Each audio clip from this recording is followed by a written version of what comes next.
오늘은 우리 연합감리교회 교회력에 의하면 웨슬리 회심 기념 주일입니다. 영어로 하면 Heritage Sunday라고 말하기도 하고요. Elders Gate Sunday라고 부르기도 합니다.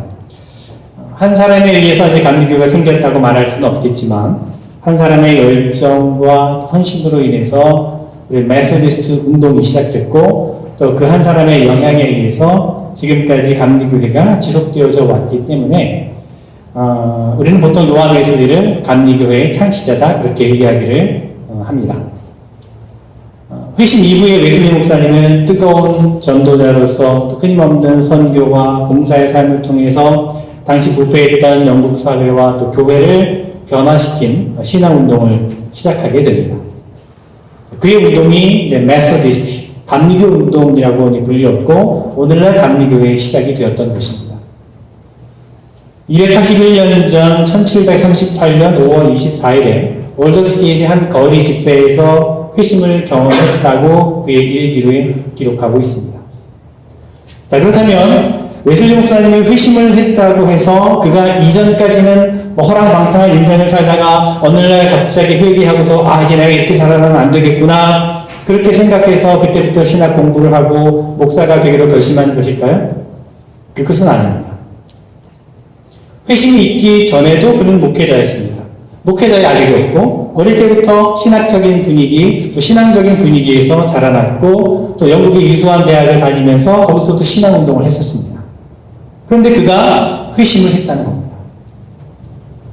여러분 보통 우리가 생각할 때 회심이라고 하면 그것은 이미 우리들과는 상관없는 이야기라고 그렇게 간주해버릴 때가 있습니다. 왜 그렇습니까? 대부분의 회심이라는 것을 생각할 때에 신앙에 들어가게 되는 것의 첫 단계로 생각을 하기 때문입니다. 그래서 우리는 이미 신앙생활을 하고 있기 때문에 이미 신앙의 첫 단계, 회심의 단계는 거쳐서 그 다음 단계로 들어온 사람들이라고 스스로 생각하기 때문에 그래서 회심이 더 이상 우리에게 중요하지 않다라고 그렇게 여기는 겁니다. 여러분은 어떻게 생각하십니까? 여러분은 스스로 이미 회심의 단계는 지났다고 생각을 하십니까? 더 이상 회심의 사건이 여러분에게는 필요하지 않다고 생각하십니까? 회심, 그러면 얼핏 떠오르는 생각이 나쁜 일을 하고 감옥에 가 있는 사람들이 그 감옥 안에서 성경을 읽다가 또는 어떤 사람의 전도를 받아서 마음이 확 바뀌어서 내가 이제부터는 성경 말씀대로 살겠다 또는 내가 이제부터 목회자가 되겠다 이런 어떤 극적인 변화를 회심이라고 생각하는 경향이 많습니다. 그런데 여러분 만약에 우리가 그렇게 회심을 정의해버린다면 이 회심이라고 하는 말은 우리와는 관계가 없는 단어가 되어버리고 맙니다. 우리가 웨슬리 회심을 기념하면서 예배를 드릴 때에는 그 회심이라고 하는 것이 전혀 예수님을 모르는 사람들이 예수님을 알게 되고 또 복음을 받아들이게 된 상태를 말하는 것뿐만 아니라 이미 예수님을 영접하고 믿음의 길에 서 있다 할지라도 그 삶이 그리스도인으로서의 합당한 삶을 살지 못하고 있다면 그것을 깨닫고 돌이키는 것 또한 회심이라고 하는 것을 그래서 우리에게는 늘 회심이 필요하다는 것을 잊지 말아야 할 것입니다. 회심은 무엇입니까? 지금까지 가던 길에서 돌이켜서 새로운 삶의 길로 들어서는 것 그것이 바로 conversion, 회심이라고 하는 단어의 의미입니다. 그렇기 때문에 우리가 회심을 했다라고 하는 것은 마음을 돌이켰다라고 하는 것은 우리가 회개했다라고 하는 것은 그저 생각으로만 내가 잘못했구나 내가 용서를 구해야겠구나 그것으로만 그쳐서는 안 된다는 것입니다. 회심은 단순한 내 생각이나 마음의 변화를 의미하는 것이 아닙니다. 회심은 구체적인 행동이 따라야 하는 우리의 삶의 변화를 의미하는 것입니다. 지금까지 내가 옳게 여긴 것 지금까지 내가 중요하고 가치 있다고 생각하던 것을 과감하게 내려놓고 그리고 새로운 길로 돌아서 나아가는 것 그것이 바로 회심한 사람의 삶의 모습이라는 것입니다. 지금까지 옳지 않았던 삶의 모습을 내려놓고 돌이킨 다음에 이제는 새롭게 가는 생명의 길이고 이제부터는 내가 어떤 길이 있어도 이 길만을 걷겠습니다 하면서 걸었던 사람들 바로 그런 사람들이 회심을 경험한 사람들의 삶의 모습인 것입니다. 오늘 우리가 요나서의 말씀을 함께 읽었습니다. 하나님께서 요나에게 나타나셔서 말씀하셨습니다. 요나야, 내 말을 잘 들어라. 이제부터 저기 니느웨라고 하는 곳에 가서 내 말을 전해라. 만약에 니느웨 백성들이 회개하지 않으면 내가 곧 그 백성, 니느웨 백성을 멸망시킬 테니까 너는 빨리 니느웨로 가서 이 메시지를 전해라. 그렇게 하나님께서 요나에게 말씀하셨습니다. 그런데 요나는 니느웨라고 하는 곳이 너무나 싫었습니다. 그 성은 우상을 섬기는 성이었습니다. 죄가 가득한 곳이었습니다. 게다가 니느웨는 아수르의 중심 도시였는데 민족적으로 볼 때 아수르는 늘 이스라엘을 괴롭혔던 그런 나라였습니다. 그래서 요나는 니느웨라고 하는 성이 정말 꼴도 보기 싫었습니다. 니느웨 성이 멸망하기를 바라고 있었습니다. 하나님께서 내가 니느웨 성을 멸망시키겠다라고 하시니까 요나는 얼마나 신이 났는지 모릅니다. 그런데 그 다음에 덧붙여서 하나님께서 말씀하시기를 그러니까 요나야 네가 가서 그 사람들을 돌이키도록 회개시켜라. 그러는 겁니다. 그러니까 요나는 이것은 내가 정말 못 가겠습니다. 그렇게 마음을 먹은 겁니다. 내가 죽으면 죽었지. 내가 그놈들 멸망되는 것이 내 소원인데 내가 미쳤다고 그 사람들에게 가서 그 사람들이 살 길을 내가 가르쳐 주니까 나는 못 갑니다. 그런 겁니다. 그리고선 요나는 니느웨하고는 정반대되는 다시스라고 하는 곳으로 가는 배를 탔습니다. 하나님이 모르실 줄 알고 다시스로 가는 배를 타고서는 또 배 위에 서 있으면 하나님이 보실까봐 배 제일 밑으로 가서 잠을 자고 있었습니다. 그러나 모르실 하나님이 아니시죠. 이 녀석 봐라. 내가 분명히 니느웨로 가라고 했는데 거꾸로 다시스로 가고 있네. 그러고선 하나님께서 큰 풍랑을 일으키셨습니다. 자, 풍랑이 일자 배에 있는 사람들이 난리가 났습니다. 두려웠습니다. 배에 타고 있던 사람들은 다들 자기가 믿는 신에게 기도를 하기 시작했습니다. 그래도 소용이 없자 배를 가볍게 만들기 위해서 또 배에 있는 물건들을 버리기도 했습니다. 그런데 그래도 도무지 폭풍이 잠잠해지지 않았습니다. 그러니까 사람들이 생각을 합니다. 이것은 분명히 우리 가운데 누군가가 자신이 믿는 신에게 잘못한 사람이 있어서 이런 어려움을 당하고 있는 것일 텐데 어떤 사람인지 한번 찾아봅시다. 그러고서는 제비뽑기를 했습니다. 그 제비뽑기에서 요나가 뽑혔습니다. 이 사람 때문이구나. 사람들이 그 원인을 알게 되었습니다. 그리고는 요나에게 물어봅니다. 자, 이렇게 우리가 제비를 뽑으니까 당신이 뽑혔는데 당신이 누구이고 어디서부터 왔고 도대체 이 폭풍의 원인이 무엇이냐 물었습니다. 그랬더니 요나가 대답을 합니다. 나는 히브리 사람으로 하나님 여호와를 경외하는 자로다. 그런데 지금 내가 가만히 보니까 이 모든 일들이 일어나게 된 원인이 나로부터이구나. 그렇게 대답을 합니다. 자, 여러분, 이것이 얼마나 큰 고백인지 모릅니다. 저 같으면, 제가 요나 같았으면 딱 잘라서 말았을 것입니다. 아니, 이 사람들이 무슨 제비를 뽑아가지고 엉뚱한 사람에게 죄를 뒤집어 씌우려고 그래? 말도 안 되는 얘기 하고 있네? 저 같으면 그랬겠죠. 배에서 막 난리를 부렸을 것입니다. 그런데 요나는 그렇게 하지 않았습니다. 가만 보니까 모든 것이 다 자기 때문인 겁니다. 자기가 영원한 얼굴을 피해서 도망했기 때문에 이런 일이 일어났다는 것을 요나는 알았습니다. 바다가 점점 거칠어지니까 사람들이 요나에게 이제 살 길을 물어봅니다. 원인을 찾았으니 이제 해답도 있을 것이라고 기대하고 요나에게 물었습니다. 우리가 어떻게 하면 살겠느냐? 네가 믿는 신에게 한번 물어봐라. 그랬더니 요나가 뭐라고 대답합니까? 나를 들어 바다에 던지라. 그러면 이 풍랑이 잔잔해질 것이다. 라고 말합니다.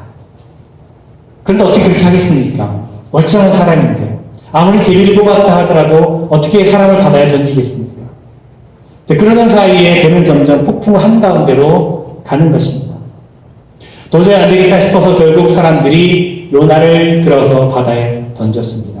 그랬더니 성경에 의하면 언제 그랬냐는 듯이 바다가 뛰노는 것이 곧 그친지라 라고 말씀하고 있습니다.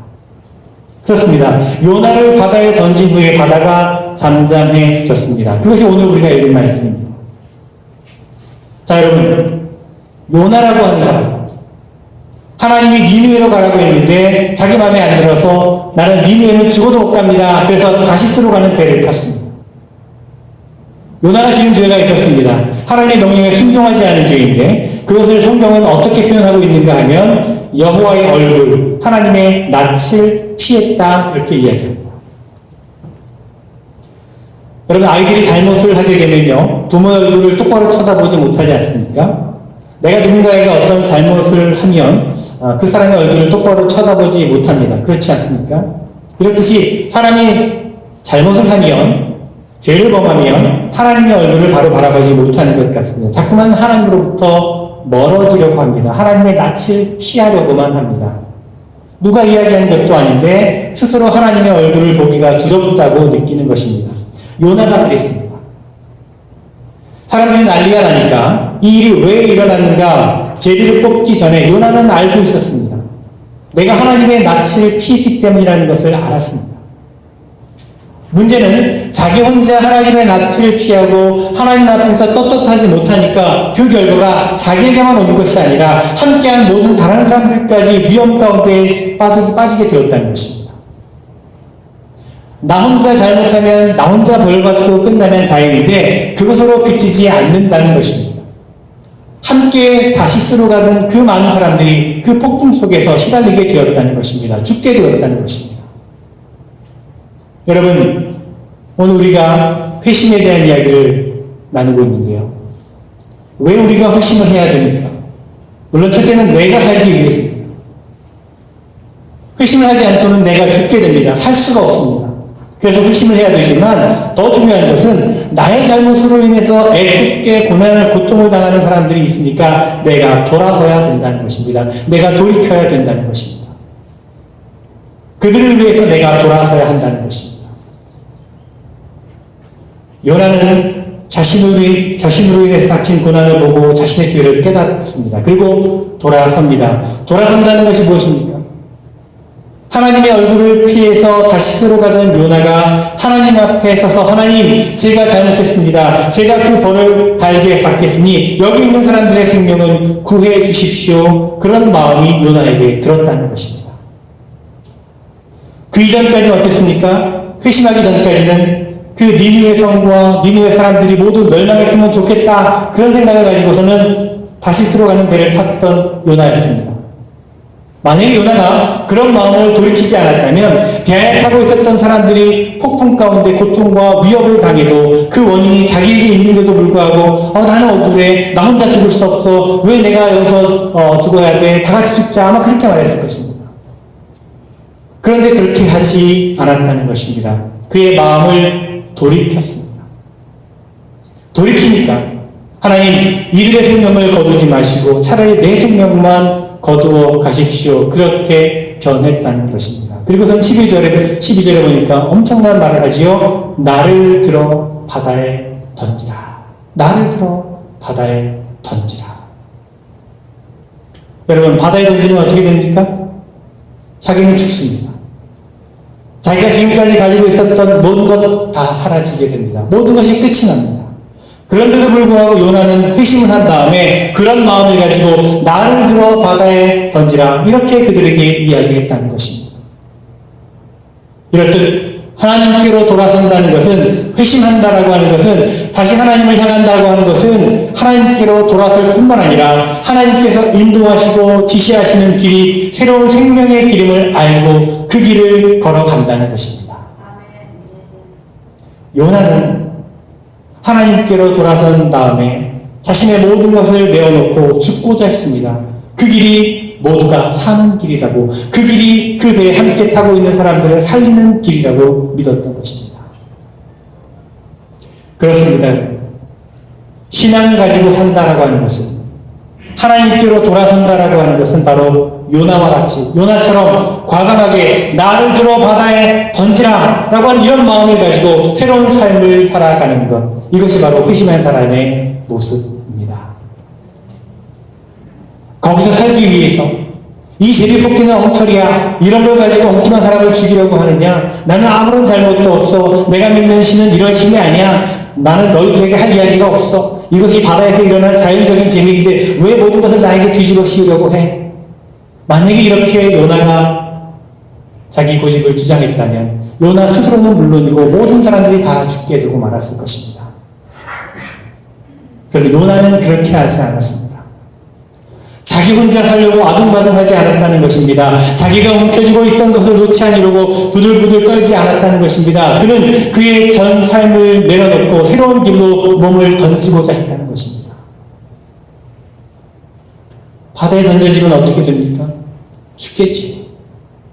그러나 자신의 생명이 위협이 된다고 해도 일단 회심을 결정한 사람, 하나님의 얼굴을 피해 있다가 이제는 다시 하나님께로 향하도록 결심한 사람에게는 이런 것들은 아무런 문제가 되지 않는다는 것입니다.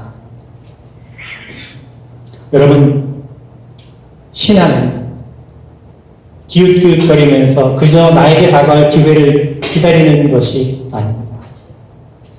이것도 아니고 저것도 아닌 그저 미지근한 모습으로 살아가는 것, 그리스도인 같기도 하고 그리스도인 같지 않기도 하는 그런 모습으로 살아가는 것, 그것은 결코 신앙인의 모습이 아닙니다. 내가 하나님을 떠나서 하나님의 얼굴을 피해 살다가 이제는 돌이켜 하나님께로 향하여 나아가겠다라고 그렇게 결심했다면, 그렇게 마음을 돌이켰다면, 그렇게 내가 선택한 길에 모든 것을 거는 그런 믿음과 용기가 있어야 합니다. 내가 죄인이라고 하는 사실을 알고 있으면서도 돌아서지 않고 잘못된 길을 가고 있다는 것을 알면서도 돌이키지 않고 머물러 있으려고 하는 그런 모습이 아니라, 내가 지금 잘못된 길을 가고 있구나, 잘못된 길에 들어섰구나, 그렇게 생각하고 돌아서는 것, 돌이키는 것, 그것이 바로 올바른 신앙의 모습, 회심한 사람의 바른 모습이라는 것입니다. 여러분, 혹시 이제 운전을 하고 가다가 모르는 길을 만날 때가 있지 않습니까? 모르는 길이 나오면 어떻게 하십니까? 하와이는 사실 그런 일이 별로 이제 없지만, 그래도 운전을 하다가 모르는 길을 만날 때가 있습니다. 어떤 분은 요즘 내비게이션인데 뭐 걱정이냐 그러실 수 있겠지만, 그런 것도 없을 때 어떻게 하는 것이 좋습니까? 일단 가까운 곳에 주유소나 상점 같은 데 찾아가서 사람들에게 물어봐야겠죠. 그런데 어떤 사람들은 운전을 할 때는 이상하게 고집이 생기는 사람들이 있습니다. 그래서 이상하다 생각이 들면서도 아니야, 이 길이 맞을 거야, 이 길이 분명해, 이 길이 계속 가다 보면 분명히 내가 찾는 곳이 나올 거야 하면서 계속해서 엉뚱한 길로 가는 경우가 참 많다는 것입니다. 그러니까 이상하다, 이 길이 아닌 것 같은데 하고 생각이 들면서도 그 길이 잘못된 길이라는 것을 알면서도 돌이키지 않고 자기가 잘못되었다는 것을 인정하지 않으려고 하는 그런 우리의 습성, 그런 우리의 습관이 우리로 하여금 자꾸만 잘못된 길로 가게 만든다는 것입니다. 하나님의 낯을 피해서 살다가 돌이켜 다시금 하나님의 낯을 보아야 되는데 그렇지 못하고 자꾸만 엉뚱한 것을 쳐다보면서 살아간다는 것입니다. 혹 돌아선다고 해도 하나님께로 향한 다음에도 아직까지도 뒤에서 끌어당기니까 이것을 과감하게 뿌리치지 못할 때가 많습니다. 요나는 뿌리쳤습니다. 어떻게 해요? 나를 들어 바다에 던지라 그랬습니다. 나를 들어 바다에 던지라.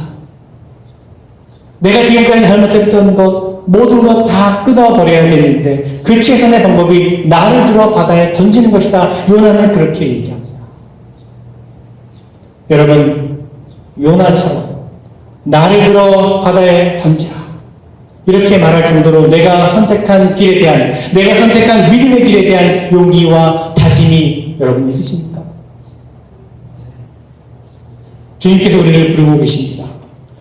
우리는 주님의 부르심에 우리 온몸과 마음을 다해 나아가야 될 그런 때입니다. 나를 부르신 주님의 음성에 예라고 대답할 수 있어야 할 것입니다. 풍랑이 일어나고 있는데 우리 가정이, 우리 교회가, 우리 사회가 풍랑 가운데 흔들리고 있는데 다들 어떻게 얘기하고 있습니까? 다들 어떻게 말하고 있습니까? 저 사람 때문에 나라가 망하는 거야. 저 사람 때문에 교회가 부흥이 안 돼. 저 사람이 문제가 있는 거야. 저 사람 때문에 이런 거야. 우리는 다 그렇게 생각하고 있지 않습니까? 다 그렇게 말하고 있지 않습니까, 여러분? 우리들 중에 누구 한 사람이라도 이 모든 문제는 나 때문입니다. 내가 게을렀기 때문입니다. 내가 무지했기 때문입니다. 내가 열심을 내지 않았기 때문입니다. 내가 교만했기 때문입니다. 내가 욕심을 내서 그렇습니다. 내가 배려하지 못해서 그렇습니다. 그러니 나를 들어 바다에 던지십시오. 그렇게 말하고 정말 바다에 뛰어들 수만 있다면 그 풍랑이 잠잠해질 텐데 아무도 그렇게 나서는 사람이 없다는 것이 문제입니다. 나를 들어 바다에 던지십시오. 그러면 모든 것이 해결될 텐데 말입니다. 나를 들어 바다에 던지면 어려웠던 문제들이 해결될 수 있고, 나를 들어 바다에 던지면 풀리지 않던 관계들이 풀어질 수 있게 될 것입니다. 여러분, 그런 용기와 마음의 결단이 우리에게 필요합니다. 그런 결단을 가지고 우리에게 주어진 새로운 삶의 길을 걸어갈 수 있어야 될 것입니다. 여러분, 내 자신을 바다에 던진다는 것이 무엇입니까? 내 자신을 바다에 던진다는 것은 지금까지 내가 가지고 있던 모든 것을 내려놓겠다고 하는 의미입니다. 내 자신을 바다에 던진다고 하는 것은 나에게 새로운 삶을 허락해 주신 주님을 위하여 내가 아낌없이 나의 나된 것을 내어놓고 전적으로 헌신하겠다고 하는 의미입니다. 왜 그렇습니까? 내 몸을 바다에 던지는 것이 죽는 것인 줄 알았는데 그것이 바로 살 길이라는 것을 알기 때문입니다. 나도 살고 우리 모두가 살 길이기 때문입니다. 여러분 17절을 보십시오. 하나님께서는 요나를 위해서 이미 큰 물고기를 예비해 놓으셨습니다. 사람들은 모두 요나를 바다에 던지게 되면 요나가 죽는다고 생각을 했습니다. 그런데 하나님께서는 자신의 몸을 바다에 던진 요나를 위해서 그 살 길을 예비하고 계셨다는 것입니다. 여호와 이레 여기 있다는 것입니다. 그렇습니다. 그것은 요나가 죽는 길이 아니었던 것입니다. 오히려 요나가 살 길이었다는 것입니다. 요나만이 아니라 그 배에 타고 있던 모든 사람들이 살 길이 바로 그것이었습니다. 여러분, 나를 들어 바다에 던지라. 주님, 제가 그렇게 제 자신을 내려놓겠습니다. 제 몸을 드리겠습니다. 제가 그렇게 헌신하겠습니다. 이제 제가 이 길을 걷겠습니다. 라고 그렇게 결심하고 돌이키면 주님께서는 우리 모두를 위해서 진정 살 길을 열어주실 줄로 믿습니다. 회심이라는 것은 여러분 이런 것입니다. 내가 가지고 있는 것, 그것을 고집하고 살려고 하면 모두가 다 죽을지도 모르는데 그 속에서 과감하게 나와서 돌이켜서 내가 주님 앞에서 죄를 범하였으므로, 내가 주님 앞에서 고백하였으므로, 내가 주님 앞에서 부족했기 때문에, 내가 주님 앞에서 아무것도 하지 않았기 때문에 이런 일이 일어났구나. 그러니 내 한 몸 바다에 던지겠다라고 하는 그런 결단을 하는 것입니다. 그럴 때 주님께서는 우리를 위해서 새로운 살 길을 허락해 주실 것입니다. 여러분, 이런 믿음을 가지고, 이런 결단을 가지고 살아가시는 여러분 모두가 되시길 간절히 주님의 이름으로 축원을 드립니다. 기도하겠습니다. 하나님의 낯을 그의 잘못된 길을 걸었던 우리의 발걸음을 돌이키는 모습이 있게 하여 주시옵소서. 돌이켜 주님께서 보여주시는 길로 나아가게 하여 주시옵소서. 그 길이 생명의 길이요, 그 길이 참으로 내가 사는 길이요, 그 길이 우리 모두가 사는 길임을 깨닫게 하여 주시옵소서. 바라기는 다른 이들을 향한 비난의 손길을 이제는 나 자신에게로 돌리면서 나의 부족함과 나의 교만함과 나의 허물을 고백하고 내려놓는 결단의 모습이 있게 하여 주시옵소서. 나를 바다에 던지나라고 하는 각오와 그 결단이, 그런 헌신이 우리 모두에게 있게 하여 주시옵소서. 참으로 날마다 우리의 삶 속에서 참된 회심의 역사가 일어나게 하여 주시옵소서. 예수 그리스도의 이름으로 기도드리옵나이다.